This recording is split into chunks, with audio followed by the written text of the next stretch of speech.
como todo podcast, eu faço as 3 mesmas perguntas para todo mundo e contigo não vai ser diferente. A gente está aqui falando das suas viagens, da sua história de vida e olhando para trás, qual foi o momento mais difícil para você? Algumas pessoas anteciparam aí, porque quando isso aconteceu, se tornou de uma certa maneira público, né? E eu fiz ser público, né? Vou tentar resumir um pouquinho a história, mas assim, eu era casado e na época a minha esposa era nova, ela tinha 26 anos e eu tava com 30 e poucos, 32, sei lá. E ela sofreu uma torção no joelho e dessas torção no joelho, a gente acompanhou, passou no médico e tal. E aí um dia, do nada, completamente do nada, ela ainda em tratamento e tal, porque o joelho dela tava ruim e tal. Ela chegou, me chamou no quarto, eu cheguei lá no quarto, ela tava com a boca toda roxa. E aí ela pediu minha ajuda e no início ela já caiu na cama assim, sem respirar. Aí eu entrei em pânico, falei, né, o que aconteceu, né? Daí eu fui lá, peguei ela, consegui reanimar de uma forma meio instintiva, nem sei dizer como que isso aconteceu. Reanimei ela voltou a respirar. E aí já catei ela, levei ela para o hospital. Chegando no hospital, ela foi atendida às pressas, obviamente, né? Total emergência. E nisso já vieram falar para mim, olha, começaram a fazer alguns exames e eu sem entender, porque eu falei, o que aconteceu? Do nada a pessoa dá um apagão desse. E ela vinha com um quadro de tosse, já tinha alguns dias. Nunca que você vai associar torção no joelho com tosse. Ninguém associa. E já vou avisando aqui para quem está assistindo, até eu fiz uma campanha grande na época, até um dos motivos porque muita gente conhece também, mas eu lembro que eu fiz um post na época no Facebook que eu consegui fazer que esse post tivesse 350 mil compartilhamentos. 350 mil compartilhamentos é coisa pra caramba. Nossa, é muito. Que era um post justamente alertando sobre isso, né? Sobre se você teve uma batida muito grande na perna, no joelho, na região da virilha, e alguns dias você começou a ter tosse, corre para o hospital. Porque a coisa pode ser muito séria. E foi o caso dela. Ela teve uma embolia pulmonar. Mas por quê? O que acontece? Ela teve uma torção no joelho. Essa torção formou coágulos. Certo. Esses coágulos, eles sobem por uma veia. E essa veia vai direto para o coração. Esses coágulos, eles passam do coração e vão para o pulmão. Chegam no pulmão, eles obstruem. A pessoa não consegue respirar. Caramba. Só que ela tinha tantos coágulos, mas tantos coágulos, que ela tinha um dos coágulos que ela tinha, não lembro se era 5 ou se era 8 centímetros, eu sei que era uma bola muito grande, que era 8 centímetros. 8 centímetros, uma bola dentro do coração. Eu sei que ela passou por diversas cirurgias, eu fiquei mais de um mês no hospital. E aí, o que eu fiz nessa época que eu estava lá? É uma coisa assim, extremamente difícil você lidar isso com uma pessoa jovem, como ela era, 26 anos. Ela fez aniversário, inclusive, lá no hospital. Eu fiz festa de aniversário com ela enquanto ela estava em coma. Mas o que eu fiz? Eu falei, bom, eu tô aqui vendido, eu preciso confiar nos médicos, mas eu tenho a vida de uma pessoa na minha mão. Porque eu era marido. A mãe dela, chamei a mãe, chamei o pai para o pessoal acompanhar. Eu falei, mas eu não sei lidar com isso. Tipo, é uma responsabilidade muito grande você ter, porque eu tinha que decidir coisas o tempo todo. O tempo todo os médicos iam falar assim, olha, o cenário é esse, tal, faz ou não faz? Putz. Faz, ó, tem esse risco. Se ela fizer essa cirurgia, tem esse risco. Se ela não fizer, tem esse risco. E aí? Precisa da sua autorização. Meu. Nossa, cara. Você não tem ideia do que é isso. Não tem ideia. Com uma menina de 26 anos, você não tem ideia. E eu falei, eu preciso que ela tenha o melhor atendimento possível que esse hospital possa dar. O que eu fiz? Tornei público. Na verdade, eu comecei escrevendo no Facebook para a família, para os amigos da família, mas eu não me ligava, post aberto, post fechado. Eu escrevi porque o pessoal queria saber. Eu falei, gente, eu não quero ninguém me ligando, não quero ninguém me perguntando. Eu vou todo dia, no final do dia, eu vou escrever o que aconteceu naquele dia. Mas eu preciso ter paz durante o dia. Porque eu quero estar acompanhando minuto por minuto do que está acontecendo ali. E eu quero estar acompanhando, assim, palavra por palavra. Os médicos vão falar uma coisa, eu vou pesquisar, porque assim, eu tenho uma vida para decidir. E aí, todo dia, no final do dia, eu escrevia lá. E aí começou gente da família, mas começou gente que não era da família, amigos, amigo de amigo, um monte de gente acompanhando. A hora que eu vi que a coisa começou a ter uma certa visibilidade, eu falei, opa, eu vou usar isso aqui a meu favor. E aí eu continuava escrevendo, mas o que eu fiz? Eu comecei a fazer com que as pessoas, de fato, participassem, interassem e se engajassem no caso. Conclusão, isso tornou uma visibilidade enorme. Da noite pro dia eu tinha 70 mil seguidores lá acompanhando a história. A diretoria do hospital veio conversar comigo e eles deram um atendimento assim para ela que você não faz ideia do que poderiam fazer. Então assim, por quê? Porque teve muita gente acompanhando. Daí envolveu imprensa, teve de tudo. No final das contas, infelizmente ela não resistiu e faleceu. E então, depois de 33 dias desde a internação? 33 dias lá no hospital. E aí foi um período assim extremo, como se perguntou, o momento mais difícil para mim. Não consigo imaginar na minha vida outro momento mais difícil do que esse. Foi realmente assim muito tenso, muito difícil. Mas assim, por outro lado, eu fiquei cercado de muita gente boa, entendeu? Muita gente que deu muito apoio e tudo. Então, foi um período pesado, difícil, mas ao mesmo tempo, assim, foi um período meio que de renascimento, entendeu? Então, alguém falou da época que eu era obeso, tudo, né? Porque eu era muito obeso, eu tinha... Agora eu ganhei uns quilinhos na pandemia, então não dá para ter muita referência. Mas ao todo eu perdi quase 50 quilos, sem cirurgia, sem remédio, sem nada. Eu já vinha tentando há muito tempo perder peso e tal, mas pra você ter uma ideia, em 15 dias lá no hospital, em 10 dias no hospital eu perdi 15 quilos. Nossa. Foi uma coisa assim, absurda. Aí eu tenho foto minha ainda muito obeso, mas eu já tinha perdido uns 10 quilos e tal. E aí, o que eu fiz? Depois que ela faleceu, eu tinha uma rede de 70 mil pessoas que me seguiam e que estavam me dando apoio. Porque era um monte de gente me dando muito apoio naquele momento. Aí eu falei, poxa, agora eu tenho um processo de luto para lidar. E assim, eu falei, eu sei de muita gente que tem muita dificuldade para lidar com o luto. E cada pessoa reage de uma forma diferente. Não tem uma regra. Né? Tem pessoas que elas vão ter uma facilidade para superar o luto muito rápido. E eu conheço pessoas que ficaram 17 anos sem conseguir superar um luto, guardando roupas da esposa em casa. Entendeu? E eu falei, poxa, eu acho que cada pessoa tem um jeito, a gente não tem que julgar, cada pessoa tem o seu momento. Eu falei, mas eu não quero que para mim seja um processo que ele se prolongue mais do que necessário. Porque assim, eu não gostaria, e ela também obviamente não gostaria, que eu tivesse uma vida infeliz. Uma vida que fique patinando em cima do sofrimento. Falei, então eu preciso de ajuda para poder sair disso. E eu falei, então vou usar essa rede que eu tenho aqui, de 70 mil pessoas que tinham um engajamento absurdo. Você não tem ideia do engajamento que tinha. E aí o que eu fiz? Eu falei, bom, uma das coisas que eu quero fazer, que eu quero mudar na minha vida, eu quero emagrecer. Falei, então eu vou colocar esse pessoal para me ajudar e eu vou ajudar esse pessoal. Aí eu comecei a fazer o seguinte, gente, ó, tô na luta aqui, vou perder peso. Vamos perder peso junto?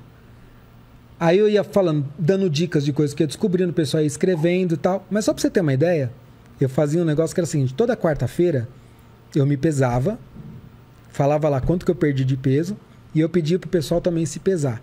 O pessoal que tava fazendo comigo o esquema lá de... Não era exatamente uma dieta, não dava receita de nada, nada disso. Mas era pelo menos assim, a determinação. Vamos fazer junto? Você vai fazer com nutricionista, com receita, sei lá o que você vai fazer. Mas vamos fazer junto. Apoio. Só isso. Aí eu somava o peso das pessoas. Toda semana era mais de 500 quilos perdido. Nossa. Era muita gente. Mas muita gente, assim. Tinha coisa que eu postava que tinha tipo 24, 30, 50 mil compartilhamentos. Era uma coisa muito louca, assim. E isso tornou uma visibilidade. Daí a conclusão, fui perdendo peso. E assim, uma série de outras coisas da vida, eu acabei aproveitando esse momento para falar, tem certas coisas na minha vida que eu não tô feliz. Acho que agora é o momento de eu mudar isso. E aí eu fui mudando uma série de coisas, daí 1 ano e pouco depois disso, eu fui conhecer a minha esposa atual. E aí a gente se conheceu e a gente casou e tal. E assim, ela já foi fruto dessa minha mudança, entendeu? Então, se eu não tivesse mudado uma série de coisas no que diz respeito a como enxergar a vida, determinados valores, sei lá, de como, assim, daquilo que é importante de fato a gente dá valor, da vida, de relacionamentos, de amigos, da vida em si, quer dizer, o que eu estou fazendo da minha vida, né? Eu trabalhava aqui no desgraçado, você não tem ideia, eu trabalho 16, 12, 14 horas por dia, sendo insano. Falei, não posso. Falei, ela, do nada, com 26 anos, morreu. Isso pode acontecer comigo também. Falei, o que eu tô fazendo da minha vida? Falei, tem que trabalhar? Tem que trabalhar. Falei, mas eu vou ter vida de batedor de cartão. 6 horas da tarde eu cato minhas coisinhas, vou pra casa, vou ficar com a minha esposa, vou assistir filme. Final de semana é sagrado, fico com a minha esposa. A gente não tem filhos, mas se tivesse, a minha esposa e meus filhos. Falei, eu preciso saber separar as coisas. Eu preciso começar a dar valor para algumas outras coisas. Vou viajar. Viajar surgiu daí. Preciso fazer coisas diferentes. Eu quero viajar, eu quero ter experiências diferentes. Eu quero aprender coisas novas. Então, assim, eu fui me permitindo fazer um monte de coisa. Eu lembro, assim, lógico, né, que pode ser meio bobo, né? Mas eu lembro daquele filme do Jim Carrey, que é o Sim, Senhor. Que ele passa pelo que ele começa a falar sim para tudo. E eu entrei nessa fase. Falei, puta, eu quero experimentar, quero testar, quero ver como é que é. E assim, foi muito, muito legal passar por esse processo meio que de renascimento, entendeu? Mas tudo começou com um momento muito, muito, muito difícil, que foi esse, né? Entendi. A segunda pergunta é o seguinte: iremos morrer um dia, espero que demore muito tempo, né? Mas esse vídeo, assim como todos os seus vídeos, vão ficar para sempre aqui na internet. Então o pessoal que voltar daqui 337 anos nesse vídeo, quiser saber quais seriam suas últimas palavras, seu epitáfio. Olha, eu vou dizer assim, que eu acho que... Eu fiquei pensando bastante nesse negócio aí. Se eu fosse escrever, eu vou explicar, né? Mas se eu fosse escrever alguma coisa, seria: seja alguém, faça alguém. Eu tô dando uma filosofada aqui, mas eu vou explicar, tá? Também não tô querendo dar uma de muito inteligente, não. Mas assim, o que eu quero dizer com seja alguém? Uma das coisas da minha vida, assim, da minha carreira e tudo mais que eu aprendi, é que a gente tem que se dedicar muito pra gente poder fazer alguma coisa e, assim, não ter preguiça. Dar o melhor da gente, entendeu? Tipo, acreditar naquilo. E, como eu te falei, eu comecei a trabalhar com 11 anos. Com 13 anos eu já estava pagando meus estudos. Eu estava fazendo a 7ª série. Entendeu? Eu trabalhava na escola de faxineiro. Trabalhei por 2 anos na escola, com 12 e com 13 anos. Daí você fala, mas pode trabalhar com 12? Eram outras épocas. Mas eu trabalhava na escola de faxineiro com 12 e com 13 anos para ajudar a pagar meus estudos. Comecei a trabalhar muito cedo. Trabalhei de peão de fábrica, trabalhei de faxineiro, trabalhei de tudo que você imaginar. E assim, em um determinado momento, eu resolvi montar meu negócio. Eu tinha 18 anos. Falei, eu quero montar minha empresa, que na época era de criação de sites, esse tipo de coisa. Só que eu tô falando de 1997. Em 1997, você lembra como que era a internet em 1997. Não existia. E eu queria montar site, fazer site. E comecei a aprender, e varava à noite. Assim, você não tinha os conteúdos que você tem hoje, né? Com vídeos no YouTube. Não existia YouTube. Não existia. Então, assim, foi muito, muito, muito penoso, muito trabalhoso para poder aprender. Mas eu consegui, aprendi, tentei montar a empresa num momento, não deu certo, daí tive que ir trabalhar em outro lugar. Assim, foi muito quebrando a cabeça, quebrando a cara e tal. Mas porque eu queria ser alguém. Entendeu? Então, assim, hoje assim, eu fico vendo, e não é uma questão necessariamente, né? A minha sobrinha briga muito porque ela fala que eu fico falando muito mal da geração atual. E ela até deixou de me seguir no Twitter, que ela falou que eu falo muito mal dos millennials. Mas não é exatamente falar mal, mas assim, acho que a gente vai ficando mais velho, a gente vai vendo o mundo de outra forma. Com certeza. Né? E existe um certo conflito de gerações. Mas eu fico indignado quando eu vejo gente com seus 20, ou às vezes até 30 anos, 20 e poucos, 30 anos, que fica em casa jogando, sei lá, fazendo merda nenhuma, punhetando pra desenho animado, entendeu? Tipo, não tá fazendo nada da vida, e a vida passando. O mundo em volta acontecendo. Entendeu? Então, quando eu falo seja alguém, entendeu? Tipo, teve um amigo meu que uma vez, há muito tempo atrás, ele falou, olha, eu preciso de um emprego. Você arruma um emprego pra mim? Eu falei, o que você sabe fazer? Ele falou, não sei fazer nada. Eu falei, meu, Não existe emprego. Nenhuma empresa fala assim, vou contratar um cara para não fazer nada. Você tem que saber fazer alguma coisa. Aprenda a fazer alguma coisa, seja alguma coisa. Aí você vai ganhar. Então, a minha mãe, quando meu irmão fez 14 anos, chegou para ele e falou, arrumei um emprego para você. Ele falou, quanto que eu vou ganhar? Ela falou, o que você sabe fazer? Ele falou, não sei fazer nada, você não vai ganhar nada. Minha mãe arrumou um emprego pro meu irmão para não ganhar nada. E ela combinou com o patrão dele, o dia que ele servir para alguma coisa, você paga o que ele serve. Então, assim, esse é o pensamento. Faz alguma coisa da vida, entendeu? Vai estudar. Pô, o YouTube, você faz o que você quiser hoje com o vídeo que você aprende no YouTube. Se você quiser ser programador, se você quiser, você aprende tudo lá. Então, assim, seja alguma coisa. E, como eu falei, faça por alguém também. O que eu quero dizer com isso? Ao longo da minha vida, eu também aprendi que, assim, a gente tem que fazer alguma coisa por outra pessoa, não porque, por caridade, mas por 2 motivos. Um, porque, assim, eu não acredito em nada transcendente, ou, sei lá, leis da atração. Não acredito em nada. Mas eu acredito o seguinte, que, estatisticamente falando, você vai fazer uma coisa por uma pessoa, não vai dar nada. Você vai fazer por outra, não vai dar. Mas uma hora, alguém vai fazer por você também. Ou essa pessoa vai voltar para você e vai quebrar um galho para você. E eu aprendi isso muito cedo. Então, eu quebrei o galho e fiz muita coisa de graça para muita gente na época que eu estava fazendo site. Por que eu fazia? Primeiro, porque eu queria ganhar experiência, queria ter portfólio, mas eu queria gastar bala com gente que poderia me ajudar. Para um monte de gente que eu fiz, não deu em nada. Mas para alguns deu. Eu trabalhei numa empresa, que eu tentei montar uma empresa de site, não deu certo. Fui trabalhar numa empresa que ele me permitia ter os meus clientes, enquanto eu trabalhava lá. E para essa empresa eu criei um negócio. E para essa empresa ela ganhava dinheiro com esse negócio que eu criei. Eu criei um negócio para o meu patrão para ele ganhar, eu não ganhava nada com isso. Eu falei, mas um dia, de alguma maneira, isso volta. Bom, teve uma ocasião que eu queria fazer um MBA, e naquela época, estou falando de 2005, MBA não era exatamente como é hoje, que hoje é meio que uma sigla para você cobrar mais caro um curso de pós-graduação. Era um curso mais... Era um MBA mesmo, não era MBA em alguma coisa. MBA, né? E esse curso que eu ia fazer era um MBA que para mim era muito renomado, uma faculdade de ponta, e eu não tinha a menor condição de pagar. Menor condição de pagar. E eu falei, puta, eu quero estudar lá. E ainda tinha um agravante, eles não aceitavam quem não fosse engenheiro. E eu tinha uma formação de sistemas de informação e tal, que não tem nada a ver. E aí eu cheguei pro dono da empresa e falei, eu tô querendo fazer um MBA lá, dessa empresa que eu trabalhava. Eu tinha quebrado uns galhos para ele. Ele falou, não sei se eu consigo te ajudar. Falou, se você conseguir negociar alguma coisa lá, você me fala. De troca de publicidade, alguma coisa tal. Falei, tá bom. Aí fui conversar com um cara que tinha quebrado um monte de galho, mais de 2 anos fazendo coisa de graça para ele. E ele era professor lá. Ele falou, vou conversar com o coordenador do curso.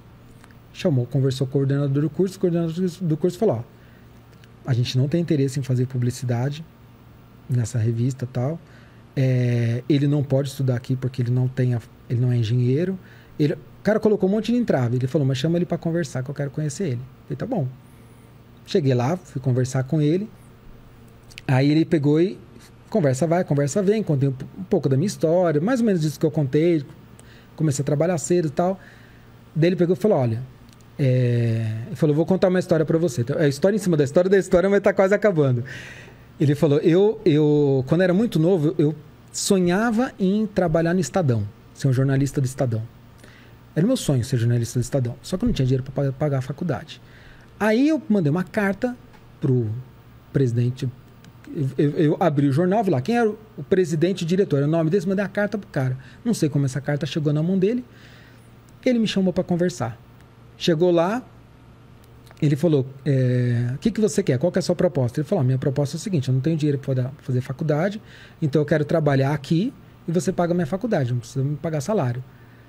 Aí o presidente do Estadão falou para ele, falou, olha, vamos fazer o seguinte, eu vou pagar essa faculdade, mas eu quero que você se dedique 100% ao estudo, você não vai trabalhar em nenhum outro lugar. Só que todo mês você vai trazer para mim aqui suas notas e o boleto. Você vai vir aqui trazer para mim as notas e o boleto todo mês. Então tá bom. E aí quando você se formar a gente se acerta. Beleza. 1 ano, 2 anos fazendo isso. Ele falou que daí tiraram notas boas, tudo bem, tal. Chegou no final, chegou lá pro cara e falou, bom, e é o seguinte, me formei, obrigado. E agora, como é que eu vou fazer pra te pagar? Porque eu tô te devendo. Tô te devendo 4 anos de faculdade, né? Aí o presidente cidadão para ele falou para ele, você não me deve nada, só faça isso para outra pessoa. Daí eu falei, caralho, olha que história legal, né? Aí ele falou, então, o que eu vou fazer para você hoje é fruto do que eu fiquei... Tô engasgando aqui. É fruto do que alguém fez por mim. Entendi. E ele falou, eu espero que um dia você faça isso para outra pessoa também. Então é um ciclo, entendeu? Assim, como você falou, meio que a lei da atração, entendeu? Mas assim, eu acredito de que assim, seja porque você quer fazer um networking, seja lá qual for, mas assim, se você se dedicar muito numa coisa, para você estudar, se dedicar muito para aquilo, para você ser alguma coisa, e você fizer por alguém também, eu acho que isso faz toda a diferença pra gente como ser humano, entendeu? Faz. Eu também acho que isso, mesmo que você não veja o resultado imediato ou a médio prazo, acontece. E tem um amigo meu que ele é cantor gospel, assim, tive uma experiência gospel também, né? Eu tenho um amigo que é cantor gospel. Ah, é? Olha aqui. Ah, é? Você conhece o Sérgio Sass? Conheço. Conhece amigo meu de infância, do Raiz Coral, conhece? Sim. E tem uma música que chama Dê o Seu Melhor, conhece? Sim. A música é de arrepiar. Eu não sou mais crente, assim, não acredito em nada, mas a música é bonita pra caramba. Como não acredita em nada? Você não acredita em nada? Eu já fui do gospel, já cantei igreja, já fiz de tudo. Já tenho uma vida meio aleatória. Mas assim, eu tenho muito respeito, de verdade, tenho muito respeito, vejo um valor para as pessoas, para a sociedade muito grande em igrejas sérias. A gente sabe que também tem igreja que não presta, né? A gente sabe. Mas assim, essa música Dê o Seu Melhor, ele fala exatamente isso. Ele fala, dê o seu melhor, faça alguém feliz e alguém fará por você. Não é? Então, o Sebastião falou uma coisa aqui. Você estava no dia do Sebastião? Tava. Ele falou uma coisa que é muito boa, né? Sempre entregue muito mais do que foi combinado, cara. É uma regra que eu tenho também. Mas se você entrega mais que o combinado, putz, isso. Mas se eu fosse fazer um epitáfio, seria isso. Tipo, seja alguém e faça por alguém também. Entendi. Acho que seria isso. E a terceira pergunta, se você tem alguma dúvida, depois de viajar tanto, de ter tantas experiências diferentes, tem um questionamento, divide com a gente aí. A minha dúvida é, que merda a gente tá fazendo aqui? Responde aí, Lene. Responde em uma palavra. Podcast. Valeu, Leonardo. Obrigado a vocês que estão aí. Se não curtiu, curte esse vídeo maravilhoso, se inscreve e...